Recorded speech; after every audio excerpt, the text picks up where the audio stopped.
you are a huge fan of the now movie that is this year. It's turning 15, right? Of Warrior. Gavin O'Connor's film starring Joel Edgerton and Tom Hardy, Nick Nolte, Jennifer Morrison, Frank Grillo as well. And you know why I ended up I kind of watched this movie out of nowhere. And people were like, "Huh? Hey, you watched this movie? Yeah, Why did you watch it?" I was surprised. So randomly. And you know why I watched it? It's also because of you. Not because you recommended it to me, because it's been recommending it to me for like years now. The reason was because we were talking about Train Dreams. We haven't done a full review for that yet, but we talked about it when we talked about your favorites, and you were saying like it's up there as like one of his best performances, but you still feel Joel Edgerton's best performance to date was in Warrior. So I was really curious because from what I've seen, I thought that Tom Hardy was more of like, you know, the focus of Warrior. And it really is like a two-handed story. And it reads from the synopsis. The youngest son of an alcoholic former boxer returns home when he's trained by his father for competition in a mixed martial arts tournament, a path that puts the fighter on a collision course with his estranged older brother. That's the end of the sentence. Sorry, I thought there was more coming. And the whole time I was also like expecting like, okay, do we get sort of resolution in this journey for these two people? They seem estranged, they seem to not connect. Is it one of those movies that oversimplifies the sort of generational or like the brotherly trauma of like having an abusive dad and going into, or like a bad dad that like go into different directions in life, and then they fight it out in the cage, and then it's all fine? And then that's sort of like, okay, is that maybe the movie that we get? And I would say not really. I feel like this movie plays so much in the it's similar in actually an interesting way. I feel like it's similar to Hamlet, where that final collision in the court, and there's a singular look between those two people of that sort of vulnerability that finally reveals itself when you couldn't really figure out the other person of what that deal is. It's like, it also almost brought me to tears, because it's like, it came like I always know it was building towards that. And then there's a certain because it's a movie that came out so long ago, I guess we can talk about it a bit more specifically, because I'm jumping to the very end of the film here. When Joel looks at Tom Hardy, I guess when Brandon looks at Tommy, and there's a certain look of like the hesitation with him, like, he obviously is like, you know, I should stop. I have to stop. We are in this cage now. We are set to fight. And Tommy's not standing down. Even if he's hurt, he's gonna continue until it's fully broken. The way that he's there with that shoulder, right? My God. It's again one of those, like, this movie brings together so many things that we appreciate about good filmmaking. It's when the one scene stands for something larger that these characters are going through, that also you connect back to yourself in a way, but also stands for the whole journey in the story that we just experienced. And it's like the catharsis of like that, like it's a culmination of that in this movie that I found to be really expertly put together, performed, sort of the stiffness, the rough masculinity that doesn't reveal itself, like the contrasts of the family man versus the one from the army. The only thing I'm usually not really the biggest fan of is like when the army is in there and like there's sort of that, because I have like I just like anything with army, I'm like, ugh. But that patriotism, right? Patriotism, the sort of, even like he's a war hero. It's like all of that like is to me always muddied. Even though, you know, you might have someone who done something heroic, just the army as an institution at large is to me something that isn't, that can't be by its own definition of what it is, a force. But yeah, you always say Warrior is great, but I don't know if we gotten like deeper into like why you appreciate this film, because you couldn't spoil it so far because I hadn't seen it yet. So tell me, Kevin. The thing is, my biggest frustration with this movie, and it's even in the synopsis, the fact that they already say, even in the trailer, in the original trailer, they show, even in the poster, it's like they already play. They show you that fight each other. Yeah, they show it. Not just that they fight each other. That Tommy's beaten. They also show. Yeah. So I hate. That's the biggest thing I hate. I hated that as well. I didn't like that either. The marketing is insane. Yeah. But again, this movie is a family drama over a sports movie, and that's all sports movies are, all the great ones are the ones that know, hey, it isn't about the sport specifically. That's what makes those sport movies great. That makes what Rocky great. That's what makes the anime movies great. That makes Miracle great. Literally, one of like, if maybe the greatest hockey film as a hockey fan. I was going to mention that Gavin O'Connor has done multiple sports movies. We often say how directors carve out a certain niche genre for themselves. Gavin O'Connor is for me the master in sports films. You got Miracle, which I haven't really seen.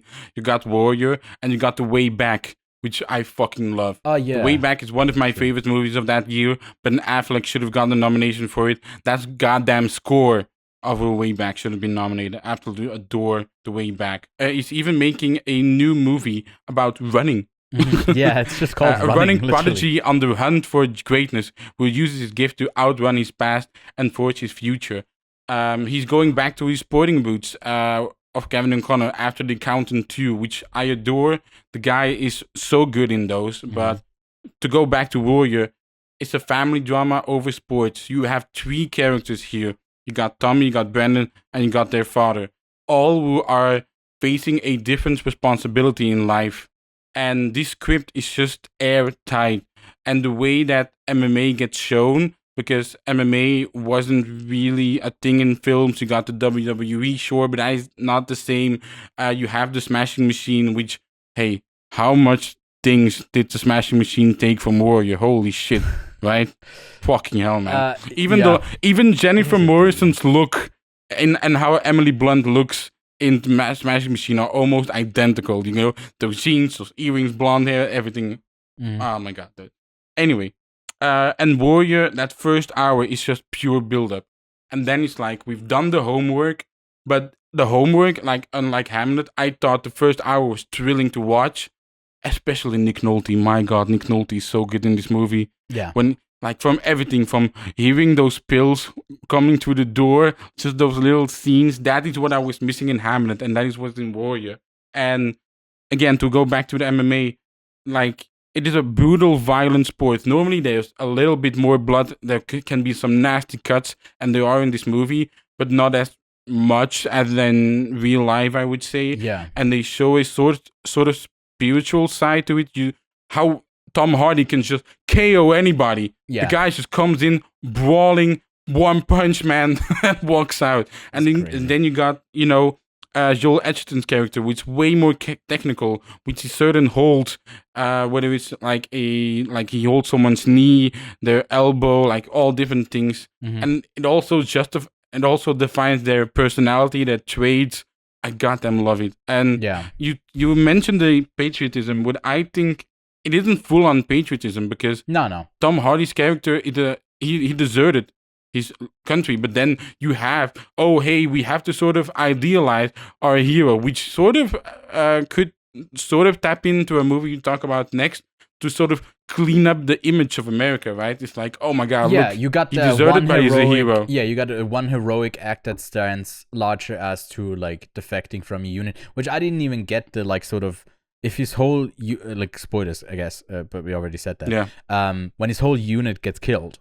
What are you deserting from? Like, you just don't report back to base. Then that's someone, who's deserting after he lost everyone in his group. And I don't like, it's not like for a while, I was like, oh, did he leave him in battle? Has he like a sort of guilt that he holds on to? The only guilt that he has is survival's guilt. And and I think this movie also doesn't like explain or over analyze things in a way that like would oversimplify it for a character like this, although he is one that like he intentionally is making himself hard to read, but I feel like he's ends up being like very easy to read because he's like, his first instinct is always to push back, but he's actually seeking the closeness that he's not allowing for himself because he also feels like he doesn't deserve it. He deserves to be beaten. So because he doesn't want to be beaten still, he just beats others.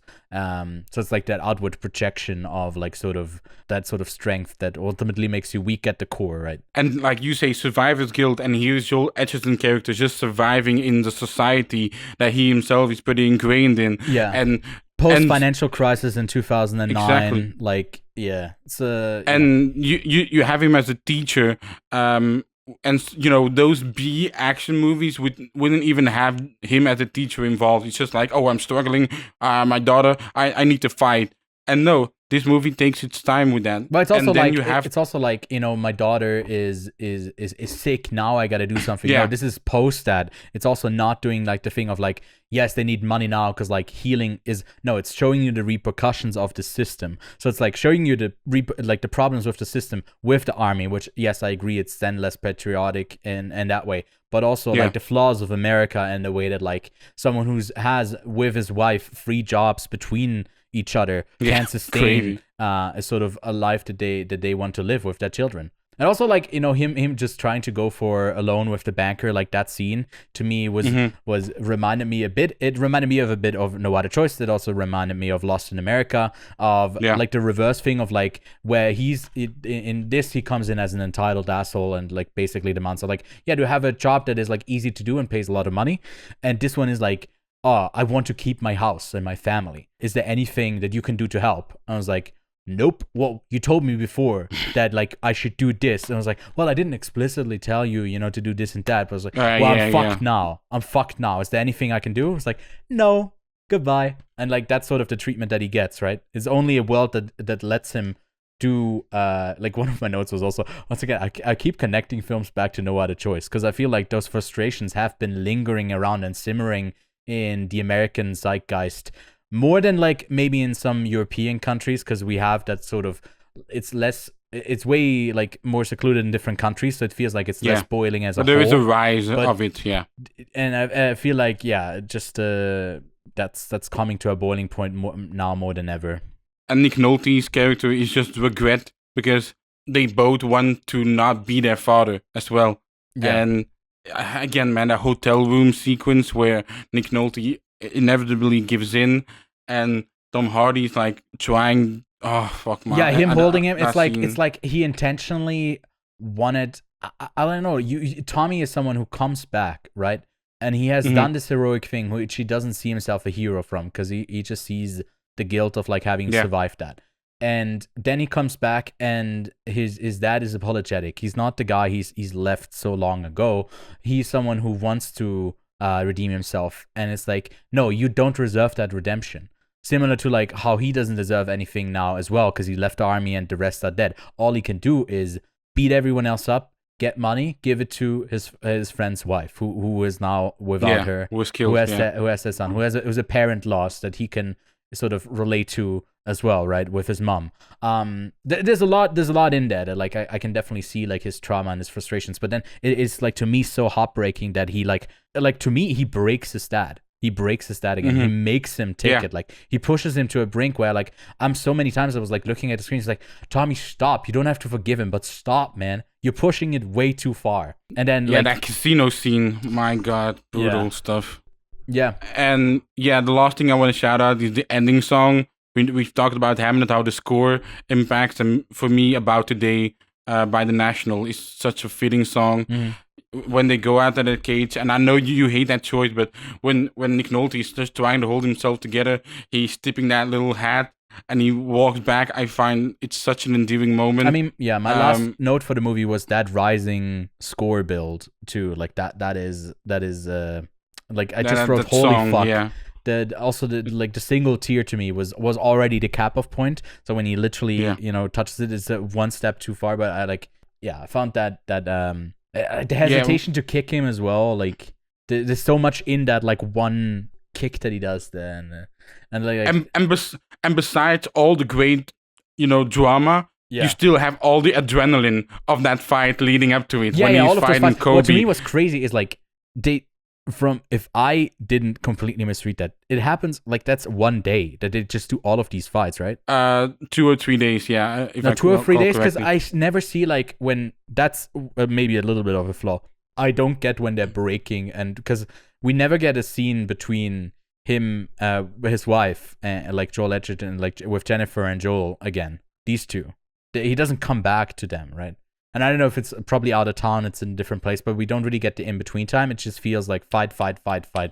And to me, it almost read like they get no breaks until they... Oh, no. There's like a little break of a day. It's like 2 rounds, and then the other 2 rounds are the next day or the day after. Right, yeah. There's probably some exposition where they said that, and they don't feel like they have to show the in-between. But yeah, maybe... And those formats exist as well. Like, Yeah, but I doing just assumed it's same like fights. 1 or 2 fights a day, right? Depending on the seeding. But you get like, you know, you don't have 2 fights in a day. And it just felt like they were going for a marathon, literally like last one standing. Also an underrated performance I want to shout out, Frank Grillo. He's very much As in the a trainer, pocket yeah. of his own. Well- But in this movie, he delivers something else. Yeah, the sort of, you know, wait for your, like the different sort of fighting style. The commenters on the fighting are a bit funny. You know, the bit I thought they were way better than the Smashing Machine. Yeah, The yeah. Smashing Machine, I thought they were terrible. Sure, yeah, but it's like the underdog, and like one of them is rooting for him, and the other one isn't. Like it's interesting juxtaposition. The one I remember is like commentators are like holding a goldfish, and it's like, this is Brandon. Yeah. But the Warriors for me, one of the like a perfect movie. It was at a certain point in my 4 favorites, since it had taken a few bumps, because I've discovered other great films, not because my love for it has diminished. But I've given it a 5 out of 5. Fuck, it's so good.